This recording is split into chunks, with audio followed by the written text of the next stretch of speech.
هلو هلو يا حلوين، ازيكم؟ هنعمل بقى النهارده مع بعض محشي كرنب مع بطايه كده جميله تستاهل بقكم.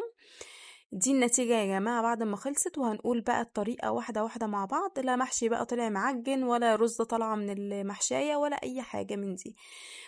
وكمان هقول لكم على طريقه سر تحمير البطه اللي شايفينها قدامكم الجميله دي. هنقول بقى واحده واحده كده مع بعض. بسم الله. دلوقتي بقى في ميه مغليه هنضيف عليها معلقتين سكر صغيرين زي ما انتم شايفين كده، وهنبدأ بقى نحط الكرنب بتاعنا. بسم الله. بسم الله الرحمن الرحيم. السكر ده يا جماعة أنا بضيفه علشان يسكر طعم الكرنب، لأن الكرنب الصيفي ما بيكونش مسكر زي الكرنب الشتوي الجميل ده. بصوا بقى، احنا هنختصر على طول. دلوقتي بقى احنا طلعنا الكرنباية، وبعدين خلاص قطعناها كده مع بعض على قد بس المحشية اللي هنحشيها على طول. بسم الله. دلوقتي بقى هنعمل بقى ايه شوية سكراب كده للبطاية بتاعتنا علشان الشعر الصغير ده يطلع. هي بتيجي كده يا جماعة من عند الراجل، بتيجي كده لها شعر بسيط، البط السوداني بالذات. فاحنا ضفنا هنا كوبايتين دقيق مع نص كوباية ملح، وهنبدأ بقى ايه ندعك البطاية كده واحدة واحدة. بسم الله. هنفضل ندعك كده جامد من فوق لتحت ومن تحت لفوق ومن الجنب للجنب. بصوا مش هنسيب حتة فيها الا لما لازم ندعكها كده ونعمل لها مساج حلو كده علشان الشعر يطلع معانا بسهولة، وفي نفس الوقت تشيل الزفارة اللي في البطة. ومستحيل بعد الطريقة اللي هتعملوها دي هتحسوا بطعم اصلا زفارة خالص في طعم البطة لما تاكلوها ولا اي حاجة. بس امشوا معايا بنفس الخطوات دي بالظبط وهتعجبكم جدا. دلوقتي بقى هنفضل ندعك فيها ندعك فيها، وهنفضل مستمرين مش هنقف.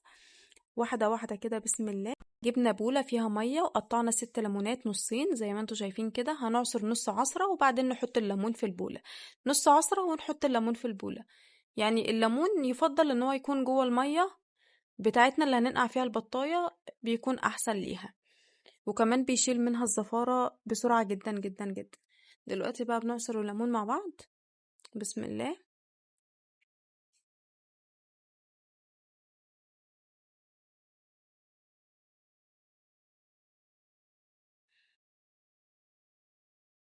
خلصنا هنا الليمون، وبعدين هنجيب بقى معلقة سكر كبيرة. السكر ده يا جماعة بيطري لحم البطاية بعد ما تستوي. دلوقتي هنا بقى ضفنا الخل، ربع كوباية خل، وبعدين بقى هنضيف البطة بتاعتنا في المحلول ده بس تقلبوها.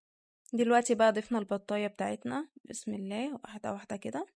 بسم الله. جبنا بقى حلة مع بعض كده فيها معلقة سمنة وحبة زيت. استنينا بقى السمنة تسيح. هنحط هنا مع بعض بصلاية متوسطة. هي دي بصلتين متوسطين انا مقطعاهم، حطينا دلوقتي بصلايه متوسطه، والباقي هقول لكم هنعمل بيهم ايه بعد كده. هنقلب بقى كده لحد ما تدبل خالص، وبعدين نضيف عصير الطماطم بتاعنا. بسم الله. وبعدين هنحط مكعبين مرق دجاج، هنديها تقليبه كده. وبعدين بعد بقى ما الميه غلت بتاعه البطه بتاعتنا، دلوقتي بقى مقطعين بصلايه كده كبيره زي ما انتوا شايفين، ومعانا بقى هنا مستكه. لازم تكتروا المستكة على قد ما تقدروا. ومعانا هنا جزراية كبيرة مقطعينها كده شرايح، ولوري وحبهان وطماطماية متوسطة.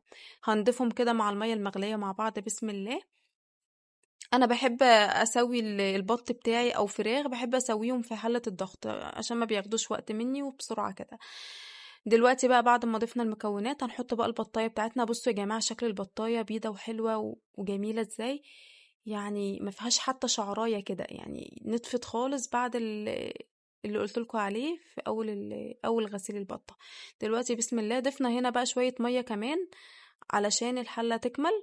وحطينا هنا بقى فلفل اسود، وبعدين هنضيف مع بعض كده سكر عشان البطة تستوي بسرعة، وعشان برضو تطري اللحمة زي ما قلت لكم. دلوقتي بقى ايه هنغطي الحله بقى بتاعتنا على نار متوسطه بقى، ونسيبها بقى مع بعض لحد ما تستوي. دلوقتي هنا بقى مع بعض شبت كزبره بقدونس مقطعينهم حتت صغيره خالص زي ما انتم شايفين كده، مع بصلايه متوسطه برضو، ومع طماطميه صغيره بشرينها، مع معلقتين 8 بهارات اللي عملناها في فيديو مع بعض قبل كده، مع شويه ملح. هنفضل ندعكهم مع بعض كده مع بعض لحد ما يتبلوا وياخدوا طعم بعض. هنضيفهم دلوقتي على الرز اللي احنا غسلناه ونقعناه شويه. لازم الرز يتنقع شويه يا جماعه بعد ما يتغسل علشان يستوي معانا بسرعه مع المحشي. ومعانا هنا بقى الصلصه اتسبكت خلاص، هنضيفها كده مع بعض. بسم الله. على الخضره والرز.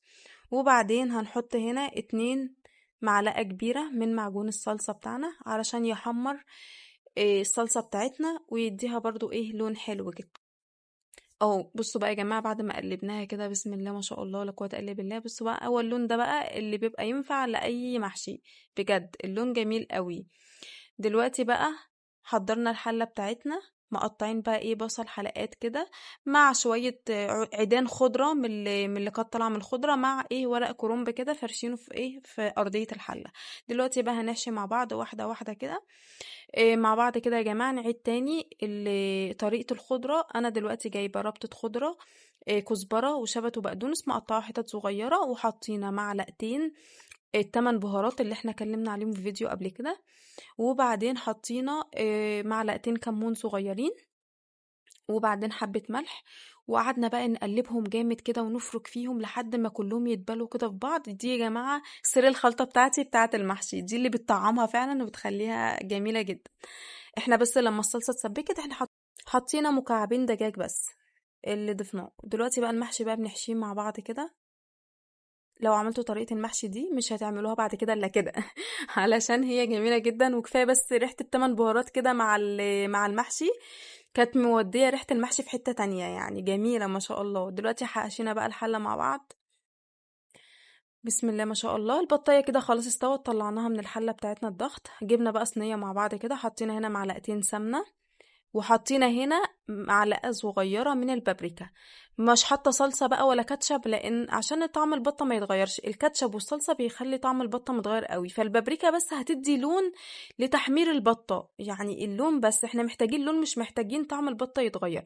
هنحط بس معلقة بابريكا صغيرة مع معلقتين السمنة دول، ونبدأ بقى ندهن بيهم البطة كده، ندهنها كده من فوق لتحت ومن تحت لفوق ومن اليمين والشمال، وكل حتة كده في البطة هنفضل ندهن فيها علشان تدي معانا اللون الحلو اللي بنشوفه في الصور بقى والفيديوهات وكده، يدي اللون الجميل ده ما شاء الله ولا قوة الا بالله. دلوقتي بقى حضرنا هنا بقى المحشي بتاعنا. قطعت هنا حلقات من الفلفل لان انا مش بحب المحشي الفلفل، اللي حابب ممكن يحشي قرن فلفل كده وسط المحشي الكرنب يديله بس ريحة، انا بس مقطعة كده فلفل عشان يدي بس ريحة ايه للكرنب. دلوقتي بقى انا حاطه هنا شوربة البط مع على معلقتين صلصة، تمام، وقلبناهم وادينا بقى لون الشوربه الحمراء دي كده. هنبدا بقى نحط العقد بتاع المحشي بتاعنا بسم الله. والعقد يكون كده بالظبط يا جماعه، ما يكونش يعني ما يكونش مغطي المحشي قوي ولا تحت قوي عشان ما يعجنش المحشي معانا، المحشي يطلع معانا كده مظبوط والورقه بورقتها كده. دلوقتي ضفنا المحشي على النار، والنار تكون متوسطه، ونبدا بقى نغطيها ونفضل نقلبها. دلوقتي بقى البطه بتاعتنا بقى شفتوا شكلها جميل ازاي بعد ما خرجت بقى من الفرن بتاعنا. بصوا لونها ولا غلطة ولا غلطة حرفيا، حتى اللحم بتاعها مستوي وطري وجميل جدا جدا جدا ما شاء الله، وألف هنا على قلبكم. دلوقتي بقى هنطلع بقى ايه الفلفل اللي ضفناه على أول المحشي كده هنشيله مع بعض. وبعدين بقى بصوا بقى جمال المحشي بتاعنا بقى بعد ما استوي بقى لونه احمر وجميل ازاي. هنغرفه كده مع بعض ما شاء الله ولا قوة الا بالله. بصوا كده واحدة واحدة، بصوا نازل بحاله كده، لا حاجة معجنة ولا رز خارجة من محشية ولا أي حاجة.